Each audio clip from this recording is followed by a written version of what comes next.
Hi everybody, it's Ricki Heller from rickiheller.com. I help people with dietary restrictions learn to cook, eat, and love their food again so that they can focus on letting their bodies heal and getting back to living and enjoying their lives. And today I want to pick up on what I was talking about last time, which was all about why it is so difficult to get a really specific diagnosis for candida overgrowth. So last time I talked about the kind of difference between how conventional medicine and alternative medicine looks at this issue. So you can go look at that video if you like. I can leave a link for you. But today I want to talk about something that I get asked about a lot, which is tests for candida. Because whenever I start to work with one-on-one clients or even in my Candida Kickstart program, often people will ask me, what are the tests I can take to determine definitively that I have candida overgrowth? And it's totally understandable, because why would you go on this diet if you didn't have to? It's a very restrictive diet. So you want to be sure that you do have candida overgrowth before you start it. Now, having said that, it is definitely not going to hurt you if you go on an anti-candida diet when you don't have candida overgrowth. But as I said, why would you, right, if you didn't have to? So I want to look at that factor. And there are basically tests for each. The way I look at it is every bodily function pretty much has a test associated with, right? So if there's a body fluid or some kind of excretion, there's a test. So the first one that a lot of practitioners use, and I'm going to preface this by saying, even though you know this, I am not a doctor. I do not diagnose or treat clients or patients, and you should always speak to your doctor or your practitioner first. But these are some tests that I know are out there that I just wanted to share with you. And also, I have had some of these tests. So I wanted to share my experience as well, just so you get a sense of what is available, and then you can decide along with your doctor, physician, practitioner, naturopath, whoever you work with. So the first test that a lot of people see as kind of a definitive test is a stool test, because this examines what's in your stool, which is a good reflection of the large intestine, or of what's going on in the large intestine. And since candida overgrowth starts in the intestinal tract, we want to know what's going on in there. Are there problems in the microbiome? So what you really want to look for is what's called a comprehensive stool test or comprehensive stool analysis. And this is going to look for a very large array of pathogens that may or may not be present in the stool. It can also look for candida, parasites, unfriendly bacteria, basically anything that could live in the intestines. And so I've had this test done, and part of the reason why it's not 100% accurate is because we all have candida in our intestines. And so in my personal opinion, you need someone who's going to analyze these lab results, who is very skilled and can really determine what is an overgrowth and what is not an overgrowth. The problem with that, as I understand it, is that people who've done studies on this have found that certain individuals may have a particular level of candida, which it might be considered a lot, and those people have no symptoms, whereas someone with a lower level than that first person may exhibit symptoms. And so you can't always tell. All that really will tell you is what's there and in what amounts, but how that affects you personally is up to your body and your genetics and everything else to do with the way you live your life. So it certainly can tell you what's in there, and it can be quite broad in terms of what it looks at, but it's only one factor. So that's the first one, is the stool test. The second one is a urine test, and that's called an organic acids test. And what the organic acids test is, actually, it wasn't developed specifically to determine if somebody has candida or not. It was actually determined, from what I understand, originally it looked a lot more for people with diabetes, because what the organic acids test looks at are metabolites, or products of metabolism. So as your body metabolizes things and it goes through all of the detox pathways, then what comes out through your kidneys and your urine will be what has been metabolized by the body, and what's excreted is in the urine. So for example, if we have abnormal acids in the urine, it might show that things aren't working perfectly along the way somewhere in one of those pathways, right? So it might be in the liver, it might be in the kidneys, it might be in the bladder, it comes out in the urine. So This can look at, and it examines a huge range of possibilities, different functions in the body. So it looks at your detox pathways, it looks at oxalates in the urine, it looks at antioxidants in the urine, it might look at bacteria, yeast, markers for parasites, 70 different markers. And the one that we're interested in for candida is a byproduct of candida, which is called D-arabinitol or arabinitol. I don't know how we say that, arabinitol or arabinitol. And what this is an acid that is a result of having metabolized the effects of candida. So if somebody has a lot of this D-arabinitol, then, or arabinitol, sorry if I'm mispronouncing it. I told you I'm not a doctor, right? But if you have a lot of this in your urine, then that's a sign that your body has been processing candida, trying to excrete and detox from candida. And so, like I said, it also shows you a whole bunch of other things. So it could be a sign of candida overgrowth, but apparently that DA is also a sign of other fungi. So you could have an overgrowth of different kinds of fungi as well as candida albicans. Again, useful information, but not definitive to tell you if you have candida overgrowth. And also, it's really useful information to tell you about other things that are going on. So like if your detox pathways aren't working great with the liver, or if your methylation's not working perfectly, or if you have, if your antioxidant levels aren't great, and so on. So it can be useful as well, just as a basic test. Okay, third bodily fluid I want to look at is blood. So there are blood tests available. And from what I understand, I think there are 3 tests that would be something you want to consider for candida. The first one is basically just a test of whether you have antibodies to candida. So IgA, IgM, IgG antibodies. And what this tells you basically is if you've developed an antibody to anything, what that means is your body has at some point, your immune system has fought it off, right? So like if you have chickenpox as a kid, I now have antibodies to chickenpox because I've had chickenpox before. So if you have candida, and it has to be in the bloodstream, right? So if you have candida that has entered the bloodstream somewhere along the way, you're going to have these antibodies. Now for me personally, and I may be misreading the science, so if there are any scientists watching this, please correct me if I'm wrong.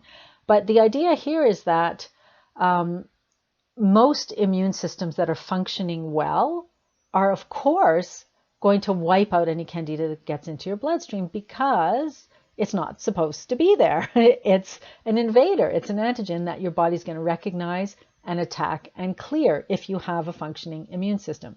So that means if someone is relatively healthy and functioning okay, they're not, on death's door, they're going to have these antibodies if candida ever entered their bloodstream. I apparently have some IgG antibodies, I believe, for candida. And what that tells me is that somehow, somewhere along the line, there was a candida that had entered the bloodstream. To me, that makes sense because I had a rash from here to here that was constantly blistering and bleeding and bleh, disgusting. But somehow, if I'm bleeding and I've got candida on the rash, they are going to blend together. My body's going to fight that off. Now, my understanding is that if you reach a certain level of candida invasion in the bloodstream and your immune system is not fit to fight it off, boom, you're in critical condition, you could die. So that's when we have the full force antifungals come into play. This is for people who are in the hospital, who have really weak immune systems, and so they might not be able to fight it off on their own, and they need high intravenous doses of antifungals. Well, to my mind, then, it's really not, again, all that efficient because we're looking at the effects of candida overgrowth in the gut.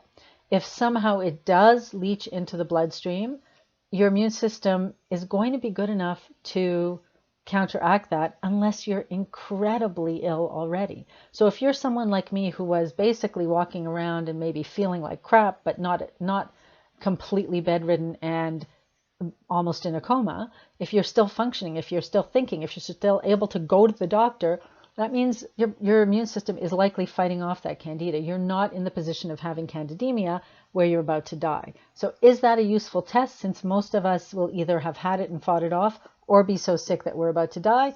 We're going to know we're so sick that we're about to die. So for me personally, I don't know how much that blood test helped me. There is another blood test that looks for markers of candida DNA in the blood to see if you've actually got specific species of candida that you're currently fighting in the bloodstream, and that one might be more useful for somebody who's looking for specific antifungals to fight off those strains of candida. Again, I haven't had that one. Another blood test that I have had that is rarely, if ever, mentioned in the literature, because I think it's considered kind of quackery by conventional medicine, is what's called a live blood cell analysis. And my naturopathic doctor, or if you're in the States, naturopathic doctor, did this for me. And what this does is you prick your finger, so you don't need intravenous, you just prick your finger, you take a drop of live blood, put it under a microscope, and immediately examine it while that blood is still living and the cells are still moving. And he would show it to me on the screen when he did this. And what they're looking for are how well your blood cells are functioning. So they're going to look for the shape and how quickly they move and the size and so on of the red blood cells. And they can see white blood cells and just tell you how healthy your cells are in general. But what my naturopath would often say to me in the beginning was, hey, look, there's a candida cell. And look, there's candida right there. And as time went on over the, I guess, 3 or 4 years that I was working with him, towards the end, he would say, I don't see candida cells in there anymore. So we knew I was fighting them off more efficiently and I was clearing it. Again, if you ask conventional doctors about that particular test, they will probably tell you there's no scientific evidence to back it up. And that's true. There is no scientific evidence to back it up. And so, it's up to you if you want to do a test like that just for your own interest. But for me personally, it was fascinating to watch my blood cells moving on the screen and to see what was going on there. So I found that very interesting, and I really found it very motivating to see that the candida cells were decreasing in number as we went along. Okay, so we've been through stool, urine, blood. One more bodily fluid I want to mention, which is spit. So again, the spit test, which is quite commonly known on the internet, and I've talked about it before, is, again, there's no scientific evidence for this test, and most practitioners will tell you it is not an accurate test. Having said that, I will tell you in my own personal experience, every time I've taken this test, it has reflected accurately what is going on with me on a subjective level. So by that I mean, when I was really sick with candida and my external symptoms were really bad and I did the spit test showed heavy candida. As I got better and my symptoms cleared up and I felt better and I did the spit test was clear and things looked clear. So this is what you're looking for with the spit test, and you can determine for yourself. I think it's a good, useful test to do first before you ever go see a practitioner, because A, it's free, B, you can do it in the privacy of your own home, and C, it gives you an idea if something is wrong or perfect. In other words, if you're perfectly healthy, you might have a pure response that shows that nothing's going on. And if, whether or not it's candida, if it's showing you a response, it means something's going on. So it might be worth checking on that in that count anyway. So what you do for the spit test is you fill a glass of water. I used filtered water, about half full, just a small glass, and you can leave it by your bedside overnight. The idea is the minute you wake up in the morning, before you drink or eat anything, before you brush your teeth, so the way you wake up. And now I wear a night guard for my tooth grinding, so obviously I take that out first before I do the spit test. And then you build up some spit in your mouth, saliva maybe about the size of a quarter, so like a coin, maybe two thumb, about a thumb width or a little bit more. And then you spit into that water. You let it sit for about 15 minutes and then you examine it again. And depending on what you see, that's what they say is reflected in the spit. So if it's just like a little cloud of clear saliva that still floats on the top of the water, you're good to go. It doesn't show anything negative. But what you might see are what they call legs. It looks like little filaments growing down. So it's almost as if that little disc of spit has given off little filaments that are growing towards the bottom of the glass, and it looks like roots growing down. If that's the case, that's a sign of candida overgrowth, so they say. And if it all falls to the bottom in a cloudy mass at the bottom of the glass, then that's supposedly more severe candida overgrowth. So as I said, some practitioners have said that this just represents some kind of bacteria or any, it could be anything. It doesn't have to be candida.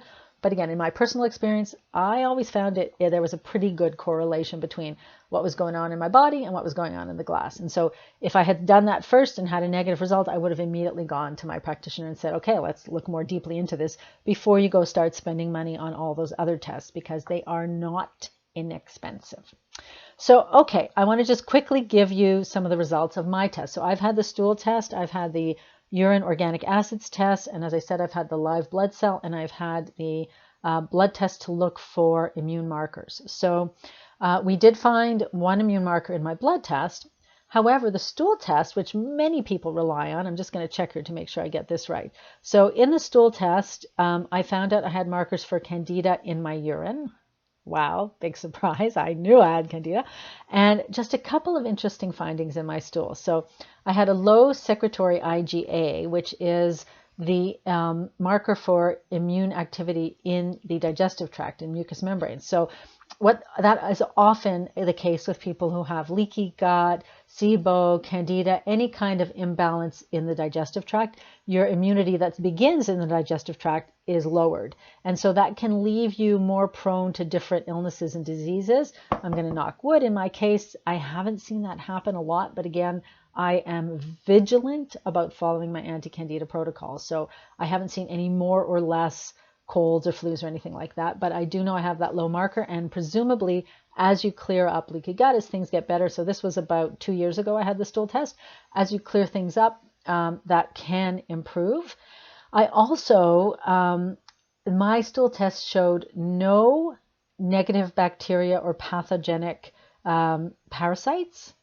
So that was very interesting because I would have expected that. It showed no Helicobacter pylori, H. pylori, which is what's often the bacteria connected to ulcers. So I didn't have any of that.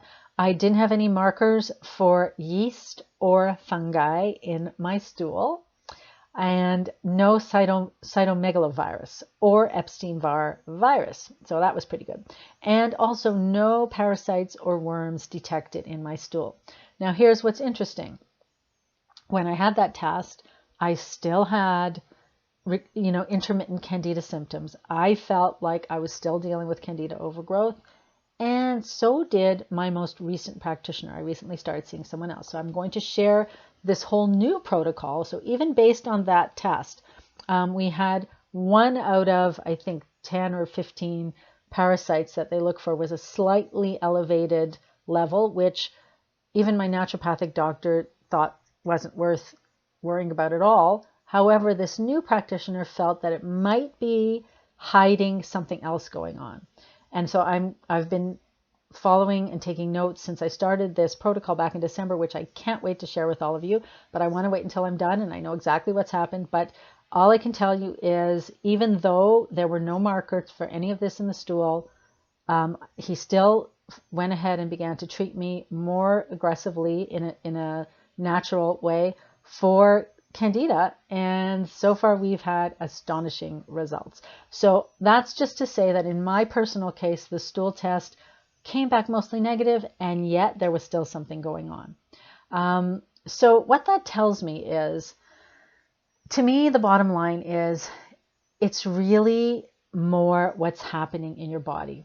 If I had to pick one test to take to determine whether or not I had candida overgrowth, I would not use any of those. I would use the good old-fashioned multi-question candida assessment form or questionnaire.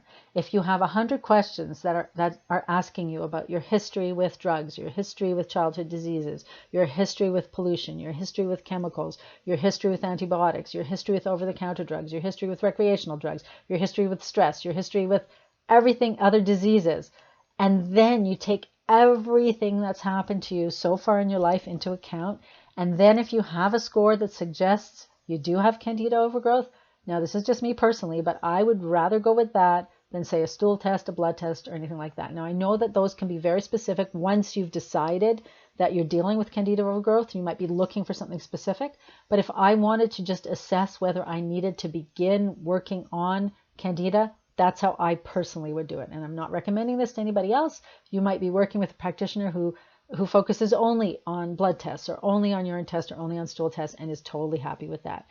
But because as far as I know, there are no practitioners who consider any one of these 100% accurate, there really is no other way to know except by how you feel and how your protocol affects you, right? So again, as I said, if I suspected that I had candida overgrowth, even if the test came back negative and I really suspected that's what was going on, it certainly would not hurt me to go on the anti-candida diet for 3 weeks or a month or even 6 weeks and just see if there was any impact at all on my health at that point. If there was, then great, I'm getting better. Who cares why? That's my personal opinion. So those are the tests that you can look at. They are not, as I said, they're quite expensive. So if you're working with someone that you really trust and you feel that that's something that you want to do, then I would go ahead and do it and see what you find out. But before I did any of those, what I would do is a really deep written assessment, a questionnaire, and also I would do the spit test just to see how it came back and then decide from there what I was going to do. So I hope that was helpful. If you have any questions about my own experience, feel free to ask, and I'm happy to answer and tell you what happened with me and the tests that I took. If you want more detailed results that I got, I can share those too. Happy to do that. And more importantly, if you know somebody who you think would benefit from this information, please tell them about this video. Give them a thumbs up. Give it a thumbs up. Subscribe to my channel, all the things. And I will see you guys next time. Thanks, everybody. Have a great week. Till next time. Bye.